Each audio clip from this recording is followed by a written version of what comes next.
So you're tired, you're moody, you're tired despite getting a full night's rest, but you went to your doctor and they checked all your blood work and everything is normal. Could you still have an iron deficiency? I'm Dr. Gina Marie Papilla. I'm a board certified integrative medicine doctor, and today I want to talk to you about 10 hidden signs of iron deficiency that you may not even know are related.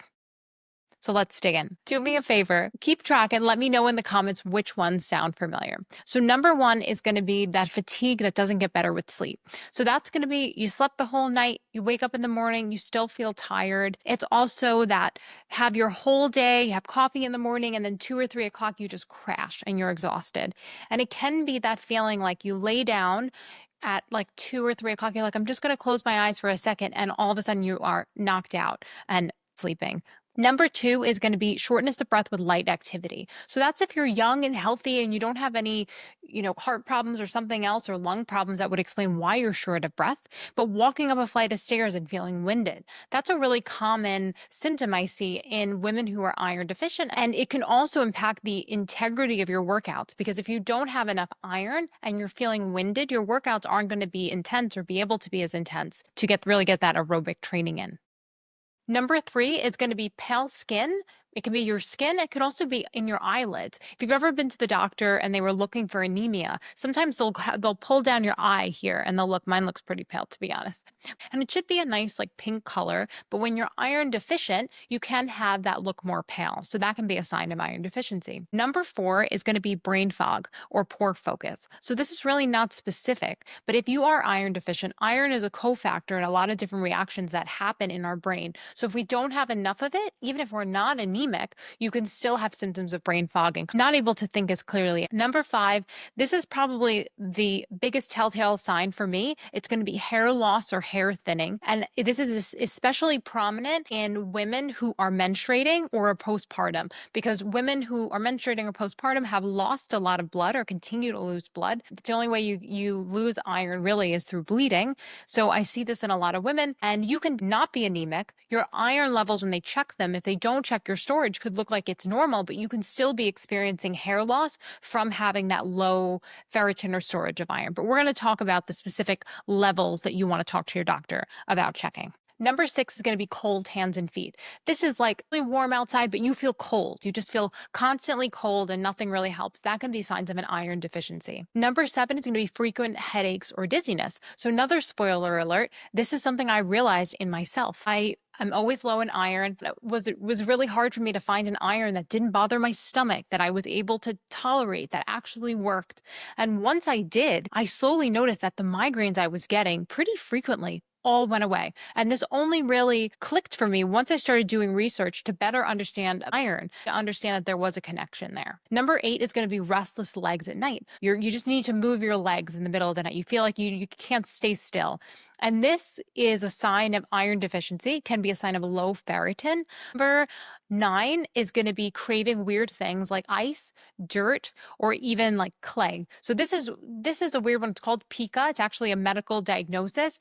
What happens when we are deficient in iron, we crave things that are non-nutritious, like ice and things like that. And really common to see in my patients who are iron deficient, and it's very satisfying to see when we replace the iron, they come back and they're like, I don't even crave ice anymore. I don't even want it. Number 10 is going to be heavy periods or postpartum fatigue. So like we were saying, this is affecting women so much after their periods, after they have a baby, having these really heavy periods. And it's weird because you lose iron when you menstruate, but you also, if you are low in iron, it tends to cause your periods to be heavier. Why is this getting missed? So most conventional doctors, they're looking to understand if you're deficient in iron. What they're going to look at is your CBC. So they want to see, is your hemoglobin low? Are you anemic? And if you're not anemic, they're not going to go fishing for nutrient levels.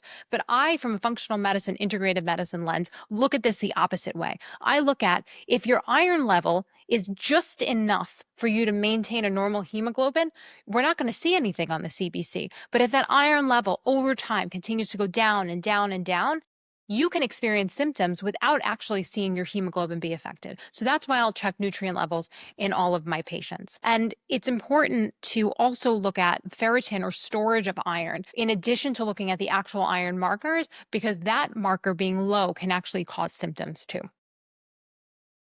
In patients with issues with their gut, like IBS type symptoms, celiac, or even if you have inflammatory bowel disease like Crohn's disease or ulcerative colitis, that's going to impact your body's ability to absorb nutrients. So it's going to be an important factor when thinking about what nutrients you might be missing. So let's talk about what you should ask your doctor to run if you are concerned that you might have a low iron. So we already talked about this a little bit. Ferritin is very, very important because that's the storage of iron and may tell a story that the rest of the markers will not. The other things to check would be a serum iron level, a TIBC or total iron binding capacity, and then a transferrin saturation. And those tests together tell the story of what's happening with your iron metabolism. We can think about implementing iron-rich foods. So what is rich in iron?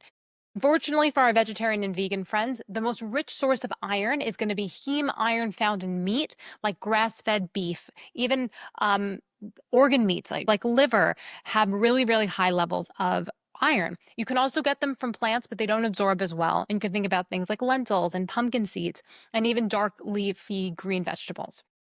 And if I'm going to recommend a supplement, like I said, I've played around with this and I found that most people, when you go to your doctor, you have low iron, they're going to put you on ferrous sulfate. Ferrous sulfate notoriously wrecks people's stomach. It gives you abdominal pain and constipation and just that general not well feeling. A lot of integrative doctors will use iron bisglycinate, but I find that iron bisglycinate, you have to take so much of it to get the same dose as you would with ferrous sulfate. So it ends up being a lot of tablets, and we're not seeing the movement and the ferritin that I would like to see.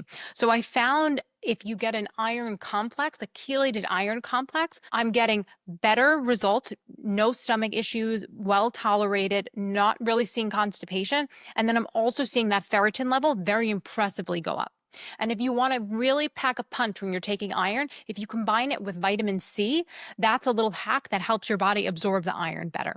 So iron deficiency is really common. It's fixable, could be the cause of your fatigue, and it may be something that you want to talk to your doctor about. So if you're not feeling well, don't settle for being told everything is fine. You really want to be your own advocate and ask your doctor to investigate. And if your doctors don't want to investigate, find somebody who will partner with you that really will be able to deep dive and find out what's going on, the cause of your symptoms. I've got more videos coming out on deficiencies because I feel like this information is very, very valuable and I want to scream it from the rooftops. Thank you for being here. I'm Dr. G.